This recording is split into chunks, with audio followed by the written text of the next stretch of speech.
只要我醒着，就必须要听到各种各样的音乐才行。两个小的四合院一块都租下来，倾尽所有的去找这么大个一房子听音乐。只有精神不太正常的人才会去干这样的事儿，他们认为我是疯子，我就是最喜欢的。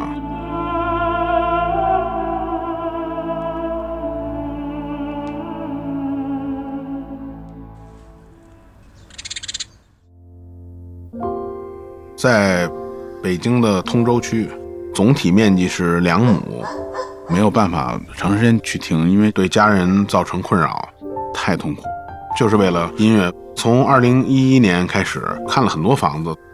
当我看到那个最大的那个房间，我就觉得就是这儿了。兰心堂差不多100平，全部都是我亲自来弄，就像文人造园一样。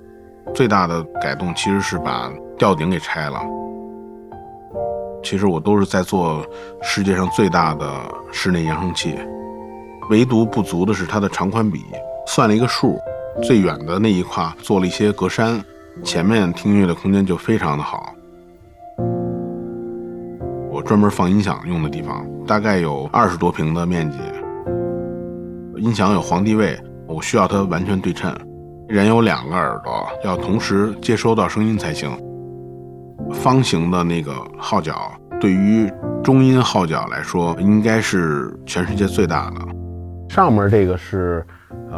在美国30年代电影院用的，算是音响的鼻祖，全世界第一波由工程师研发出来的号角。下边这个是60年代在那个东京使用的，在体育场使用的这个音箱，我是辗转好多环节才把它运回来。从来没有过收藏这个概念，音响对我来说唯一的功能就是使用。几对音箱大概用了20多年的时间。我 CD 应该有1万多张，我黑胶现在将近1万张。在小学的时候，我的同学是偷钱买玩具，我是从家里偷钱买磁带。绝版呢有很多，存世量非常少了，大概有那么3、4个人是专门帮我收唱片的。手里有新裤子，刚刚出黑胶的时候我就已经买了500块钱3张，还有他们的亲笔签名。来朋友的时候，最后的一首我一定会播放花仙子，世界上只有1版，几乎没有人听过花仙子的原版的黑胶，包括罗大佑的知乎者也，这些不会送人，连借都不可以。买各种各样的我喜欢的装饰的东西，比如说标本，他会把一个直接的声音打散。标本是我特别喜欢的，几百个肯定有，从昆虫到鸟类一直到哺乳类动物，我收藏的最小的一个标本了，就跟指甲盖差不多大，是半透明的，它被放在一个工业的一个铁块上面。原来我呢没有特别好的保护自己的牙，正好看到有一副完整的人类牙齿，然后就收了。骨头放在一起真的特别美。